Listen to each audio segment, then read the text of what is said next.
Imagine this: entire civilizations alive with music, laughter, and dreams suddenly gone. No final warning, no great war, no trace of where their people went, just silence.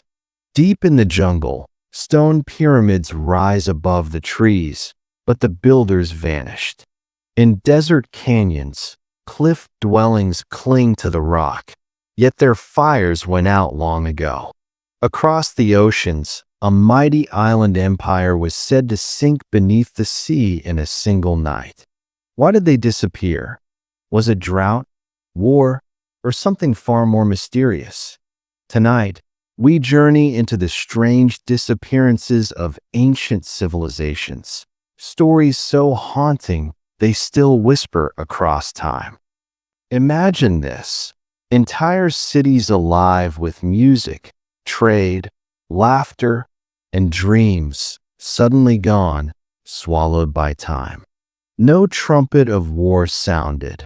No last farewell was carved into stone. No trace of where the people went. Just silence. A silence so deep that it echoes across thousands of years, carried to us only by the ruins they left behind.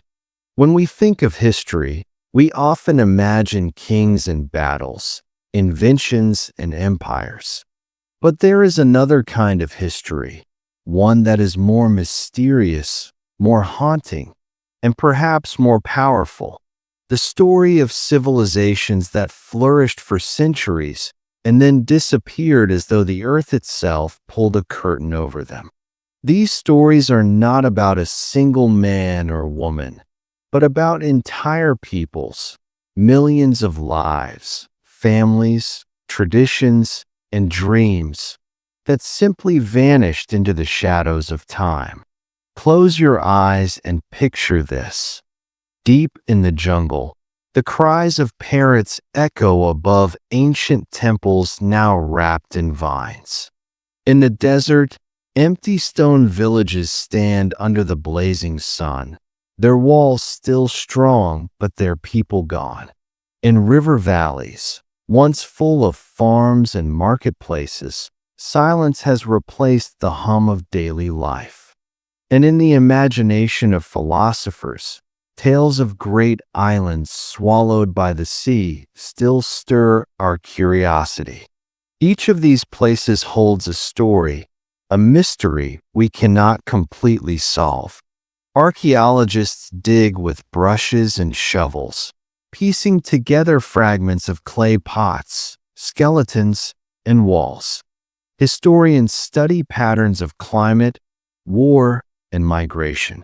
Scientists look at ancient seeds and bones, rivers, and rocks. Yet no matter how much evidence we find, one question always remains. Why? Why do civilizations that achieve greatness, sometimes greater than their neighbors, simply disappear? Some people believe these collapses were caused by natural forces, long droughts, massive floods, earthquakes, or even volcanoes. Others argue that human choices played a bigger role: wars, over-farming, or greed that drained the land until it could no longer give life. And some mysteries go even deeper, feeding legends and myths that suggest forces we still do not understand. But perhaps the most fascinating part of these stories is not just how they ended, but how much they achieved before they vanished. Many of these civilizations built advanced cities, created art, wrote stories, and studied the stars long before modern nations even existed. They remind us that human brilliance has been shining for thousands of years, often in places we least expect. And yet, brilliance alone could not save them from disappearing. As you listen tonight, think about this. When a civilization disappears, it is not just buildings or monuments that are lost. It is laughter, songs, recipes, games children once played, stories grandparents told by firelight. It is love, heartbreak, and hope, all erased or buried beneath the dust of centuries. These people were as real as we are today, yet their voices are now whispers in the wind. This is why their mysteries matter. Because in searching for their stories, we are also searching for ourselves. Could the same thing happen to us one day? Could our shining cities, our busy streets, our technology and progress also fade into ruins for future generations to wonder about? The truth is, history is a mirror. And when we look into the mirror of vanished civilizations, we see not just their past, but also our possible future. That is why, even as you drift towards sleep, these stories hold power. They are both a warning and a comfort. A warning that nothing lasts forever, but also a comfort that humanity has always risen, fallen, and risen again. Tonight, we will step into the jungles of the Maya, the valleys of the Indus, the cliffs of the Puebloans, and even the mythical waters of Atlantis. We will walk where people once laughed and worked, where children played and leaders dreamed, only to see their worlds vanish into silence. And maybe, just maybe, we will hear their whispers in our own dreams. So settle in, take a slow, deep breath. Let the quiet of the night surround you. For the next few moments, we are not just listeners, we are travelers across time. And our journey begins now. In the heart of the world's most haunting mysteries, the strange disappearance of ancient civilizations. Imagine stepping into a vast jungle where the air is heavy with mist, the cries of birds echo through the trees, and ancient stone pyramids rise like giants above the canopy. These are the silent guardians of the Maya, a civilization that once thrived in Central America, stretching across present-day Mexico, Guatemala, Belize, Honduras, and El Salvador. Today, their ruins sit quietly, wrapped in vines. But centuries ago, these cities were alive with music, trade, ritual, and science. The Maya were master builders. Without modern machines, they raised towering pyramids and massive palaces out of stone. They carved intricate glyphs, symbols of their writing, onto walls, recording the deeds of kings, stories of gods, and the passing of time. Their plazas were filled with merchants selling goods, farmers bringing crops, and priests leading ceremonies to honor the sun, moon, and rain.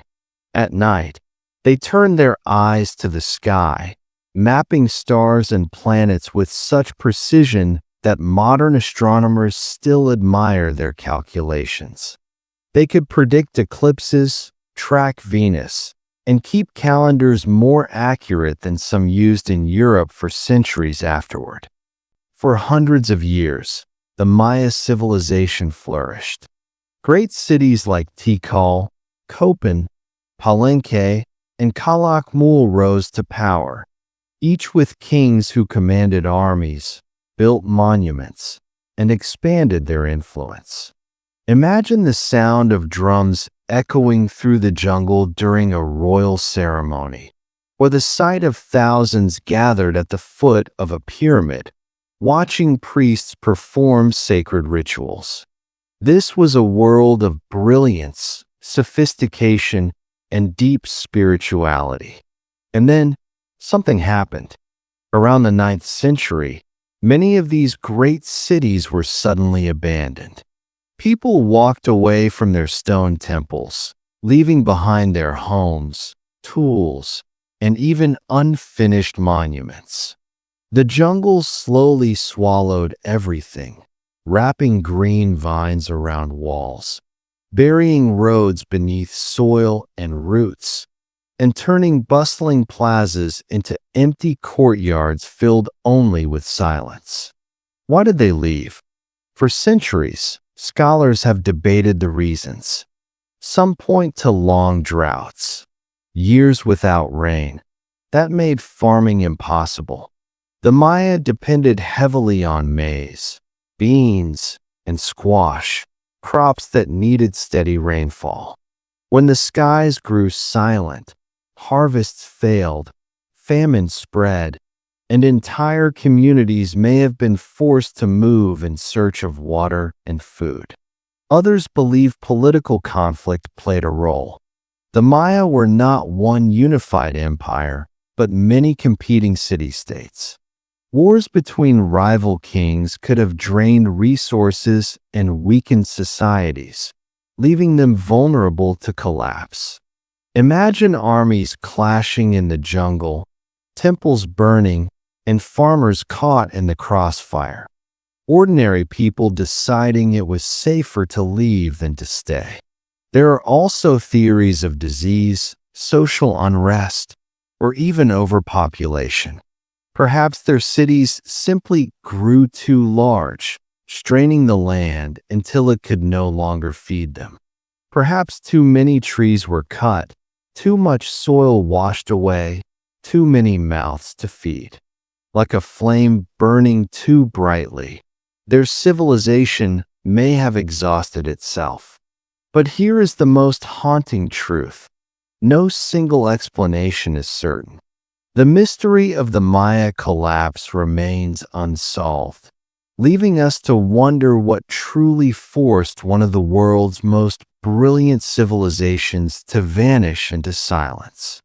And yet, the Maya never disappeared completely. Their descendants still live in Central America today.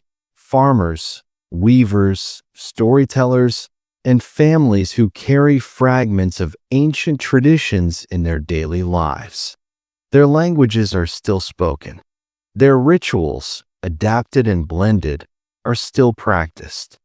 The ruins may be silent, but the people endure, reminding us that disappearance does not always mean extinction. As you picture the towering pyramids now covered in vines, think of how strange it must have been for the last Maya to leave. Did they look back at the stone temples they built, knowing they might never return? Did they believe the gods had abandoned them, or that new lands offered hope? Or did they simply step into the jungle, one family at a time, until entire cities stood empty, swallowed by silence? Tonight, as you drift deeper into rest, imagine walking through these ruins under the moonlight. The jungle hums, the stones glow faintly, and in the distance you almost hear the echo of drums. The Maya may have left their cities, but their mystery remains alive, an unanswered question that continues to stir our imagination century after century. Picture this.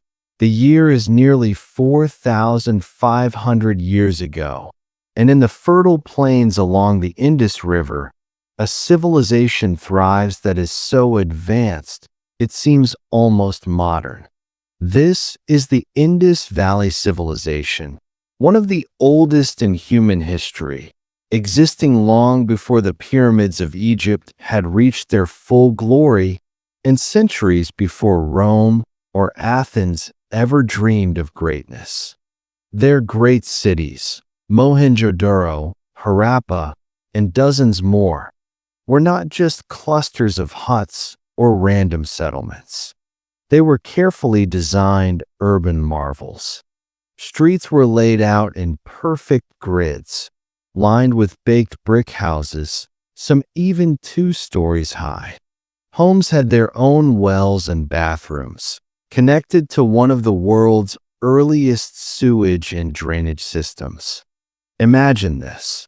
While much of the world lived in scattered villages, the people of the Indus Valley enjoyed organized cities, planned neighborhoods, and systems that rivaled anything built thousands of years later. The marketplace was alive with the clink of beads and copper tools, merchants trading cotton textiles, pottery, and ornaments carved from shells or stones. Farmers grew wheat, barley, and dates, supported by the mighty Indus River. Their children played in courtyards, their artisans crafted intricate jewelry, and their scribes marked symbols, an undeciphered script still puzzling scholars today, onto seals and pottery. What's astonishing is how peaceful their society appears to have been. Unlike other civilizations of the same age, archaeologists have found few weapons, few signs of warfare. Instead, the Indus people seem to value trade, community, and daily life over conquest. Their civilization stretched across an area larger than ancient Egypt and Mesopotamia combined, a network of thriving cities connected by rivers and roads. For nearly 700 years, this world flourished. And then mystery. Around 1900 BCE, their great cities began to empty. Mohenjo-daro, once bustling with tens of thousands of people, fell silent. Harappa, with its workshops and granaries, declined. Slowly, the civilization dissolved into smaller villages, and within a few centuries, the grandeur of the Indus Valley was gone. Why? The answers remain uncertain, but theories abound. Some believe the shifting of rivers was the cause. The Sarasvati River, once a lifeline of the region, may have dried up or changed its course, leaving fertile lands barren. Without water, farming collapsed, forcing people to abandon their cities. Others point to climate change. Evidence suggests long droughts struck the region, reducing harvests and weakening society. Without steady rains, the people could not grow enough food. Hunger may have driven families to migrate, scattering them into smaller communities. There are also theories of invasion. Some historians once believed the arrival of Indo-Aryan groups from the north might have pushed the Indus people aside. Yet modern research shows little evidence of widespread destruction or battle. If invaders came, they may have settled gradually, blending with the population instead of conquering it violently. And still, another mystery lingers in their language. The Indus script, carved on thousands of small seals, remains undeciphered. Without understanding their words, we cannot fully know what happened. Did they record their struggles with drought? Did they write about leaving their cities? Or were they simply chronicling trade and rituals, leaving no explanation behind? Until we crack their code, their true voice remains silent. But here is the most haunting part. Though their cities vanished, their influence survived. Many scholars believe aspects of Indus culture lived on in later South Asian traditions, in farming techniques, crafts, and even spiritual practices that still echo today. The people disappeared, but their legacy seeped quietly into the roots of the subcontinent. So tonight, as you imagine walking through Mohenjo-daro under a golden sunset, picture the wide streets now empty, the great bath once filled with water now dry, the homes and markets abandoned. Listen closely, and you may almost hear the faint sounds of merchants bargaining, children laughing, or water flowing through drains that once amazed the world. The Indus Valley Civilization remains one of history's greatest mysteries, a society that built wonders, thrived peacefully, and then, like a dream, faded into silence. Imagine the high deserts of the American Southwest, red cliffs glowing under the sun, canyons carved by wind and time, and skies that stretch endlessly blue. Hidden within these cliffs, carved into stone itself, are the homes of a people we call the Ancestral Puebloans, once known as the Anasazi. Their story is one of ingenuity, resilience, and ultimately mystery. Thousands of years ago, the Puebloans built communities in places that seem almost impossible to live in. They farmed maize, beans, and squash in dry, unforgiving soil. They gathered water from scarce streams and stored it carefully in jars. They crafted pottery decorated with striking black and white patterns, each piece a symbol of culture and art. And most astonishing of all, they built villages inside cliffs and atop mesas, where stone houses rose like honeycombs against the canyon walls. One of their most famous homes is Mesa Verde, where entire cities were tucked into rock overhangs. Imagine climbing a narrow ladder hundreds of feet up a cliff to reach your village. At night, fires glowed inside stone rooms, casting shadows on walls as families cooked, talked, and sang.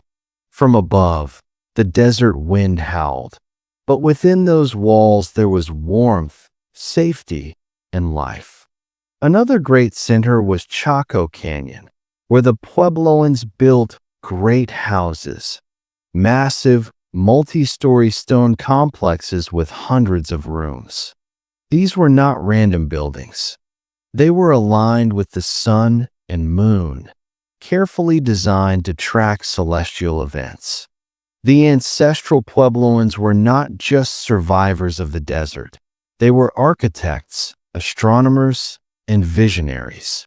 But just like the Maya or the Indus Valley, no single answer explains it all. Perhaps it was a combination: climate stress, social pressures, and the difficult reality of life in the desert. What we do know is that by the end of the 13th century, the grand stone homes of Mesa Verde and Chaco Canyon stood empty, their people gone. For centuries, they thrived in harmony with their harsh environment. Their trade routes stretched for hundreds of miles, bringing turquoise, shells, and exotic birds from faraway lands. Their culture was deeply spiritual, centered on kivas, ceremonial chambers where stories, traditions, and rituals connected them to the earth and sky. Life was difficult, but it was also rich and deeply rooted in place. And then something changed. Around the late 1200s, the great cliff dwellings and canyons were abandoned. Families left their homes, fires went out, and the echoes of children playing in courtyards faded into silence. The once thriving stone villages became ghost towns in the desert. Why did they leave? Theories abound. Some archaeologists believe prolonged drought struck the region. Without steady rains, crops failed, water dried up, and survival became impossible. Others point to conflict. Competition for scarce resources may have led to tensions between neighboring groups. There is also evidence of social and religious change, as if the people felt called to move elsewhere, seeking balance in new lands. Yet here is something important. The ancestral Puebloans did not vanish completely. Their descendants live on today as the Hopi, Zuni, and other Pueblo peoples of the American Southwest. Their traditions, languages, and stories carry fragments of that ancient world into the present. The ruins are silent, but the people live, reminding us that disappearance does not always mean extinction. It can also mean transformation. As you picture those cliff dwellings under a full moon, Imagine the voices that once filled them. A mother calling her children in for dinner. Elders telling stories around a fire. Farmers returning from fields carved out of desert soil. All of it vanished into history, leaving only stone walls as witnesses. Tonight, as you drift deeper into rest, let the mystery of the Puebloans remind you of something timeless. Civilizations are fragile, but culture, memory, and spirit can endure for centuries. Their homes may be empty, but their legacy still whispers in the desert wind. Close your eyes and picture an island kingdom of dazzling beauty. Its harbors are filled with ships, its palaces shine with marble and gold, and its people are masters of science, art, and philosophy. This is Atlantis, the most legendary lost civilization of them all. The story begins not with archaeologists or explorers, but with the Greek philosopher Plato, over 2,000 years ago. He described Atlantis as a mighty empire located beyond the Pillars of Hercules, what we now call the Strait of Gibraltar. According to him, Atlantis was larger than Libya and Asia Minor combined, a place rich in resources, powerful in armies, and advanced in knowledge. Its people lived in harmony, guided by wisdom and balance. But with wealth and power came pride. The Atlanteans, as Plato tells it, grew greedy and corrupt. They turned away from the virtues that once made them strong. The gods, angered by this arrogance, sent a punishment. In a single day and night of misfortune, the great island was swallowed by the sea. One moment it was a thriving empire, the next it was gone, leaving only waves where cities once stood. Since then, the legend of Atlantis has captured the imagination of dreamers, scholars, and adventurers. Some have searched for it in the Mediterranean, believing it may lie near Santorini, where a volcanic eruption once destroyed an ancient Minoan city. Others look to the Atlantic Ocean, the Caribbean, or even beneath the icy sheets of Antarctica. Books have been written, maps drawn, and expeditions launched, all chasing a dream of uncovering a civilization lost to the depths. But was Atlantis ever real? Many historians believe it was simply a story, a parable invented by Plato to teach lessons about pride, balance, and the fall of empires. According to this view, Atlantis was never meant to be taken literally. It was a mirror, reflecting the dangers of arrogance and the fragility of human greatness. Yet the mystery endures because Atlantis speaks to something deeper within us. It is the dream of perfection, of a civilization so advanced that even today we marvel at the idea. It is the warning that greatness can vanish overnight, swallowed by forces beyond our control. And it is the hope that somewhere, hidden beneath the ocean, secrets of our ancient past still wait to be discovered. Imagine for a moment that Atlantis was real. Imagine walking through shining streets, where fountains sparkled, markets overflowed with goods from every corner of the world, and scholars debated beneath temples dedicated to wisdom. Then imagine the terror of the final night, the ground trembling, waves rising, people rushing through streets as the sea swallowed their homes. The silence that followed would have been as vast as the ocean itself. Even though we may never know the truth, the story of Atlantis has shaped culture for centuries. Writers, artists, and filmmakers continue to retell the legend, each version painting Atlantis as a symbol of both human brilliance and human failure.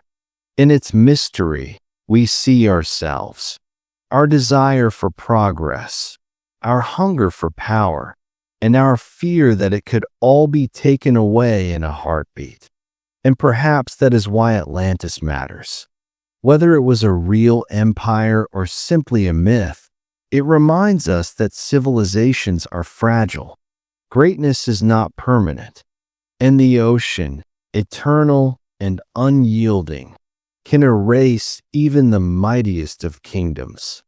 As you rest tonight, imagine the waves rolling gently over the ruins of a lost world. Somewhere in the depths, perhaps Atlantis still sleeps, waiting to be remembered. And maybe, just maybe, in your dreams, you will walk its shining streets once more. Thank you for joining me on this journey through the mysteries of lost civilizations. If you enjoyed this story, please take a moment to like this video, subscribe to the channel, and share it with someone who loves history as much as you do. Your support helps bring more stories to life. Sleep well and good night.